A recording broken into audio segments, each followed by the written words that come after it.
سيناريوهات الحرب المحتملة: الوضع العسكري بين إيران والولايات المتحدة. أولاً، طبيعة الصراع. العلاقة بين إيران وأمريكا ليست حرباً مباشرة شاملة، بل توصف عادة بأنها صراع غير مباشر زائد ردع متبادل. كل طرف يحاول الضغط على الآخر دون الوصول لحرب مفتوحة، لأن كلفة الحرب ستكون عالية جداً على الطرفين. ثانياً، ميزان القوة العسكرية. الولايات المتحدة أقوى جيش في العالم تقنياً، تفوق كبير في سلاح الجو، حاملات الطائرات، الأقمار الصناعية والاستخبارات، الضربات الدقيقة بعيدة المدى. لديها قواعد عسكرية قريبة من إيران، الخليج، العراق، قطر، البحرين. إيران أضعف تقنياً من أمريكا، لكن تعتمد على استراتيجيات غير تقليدية. نقاط قوتها: الصواريخ البالستية قصيرة ومتوسطة المدى، الطائرات المسيرة، الحرب غير النظامية، شبكة حلفاء إقليميين. ثالثاً، استراتيجية إيران ضد أمريكا.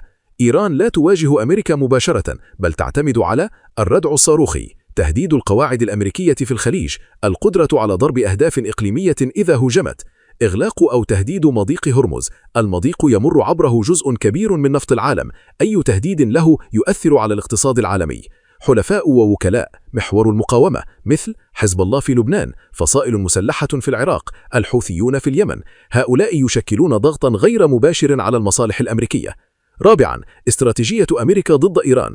أمريكا تعتمد على العقوبات الاقتصادية، السلاح الأهم، الضربات المحدودة إذا لزم الأمر، حماية حلفائها، إسرائيل، دول الخليج، منع إيران من امتلاك سلاح نووي. خامساً، لماذا لا تقع حرب شاملة؟ لأن الحرب ستشعل الشرق الأوسط بالكامل، تهدد إمدادات النفط العالمية، خسائر بشرية واقتصادية ضخمة، لا أحد يضمن نتائجها. لذلك الطرفان يفضلان التصعيد المحسوب دون الانفجار.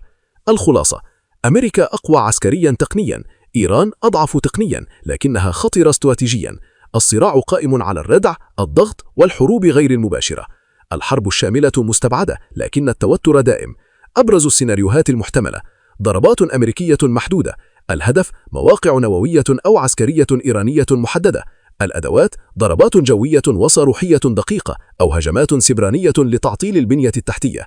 النتيجة: إضعاف القدرات الإيرانية دون الدخول في حرب طويلة، لكن مع احتمال رد إيراني عبر وكلائه في المنطقة. رد إيراني غير متماثل. الأسلوب: استهداف مصالح أمريكية في الشرق الأوسط، ضرب قواعد عسكرية، أو مهاجمة السفن في الخليج. الوكلاء: حزب الله في لبنان، الحوثيون في اليمن، وفصائل عراقية.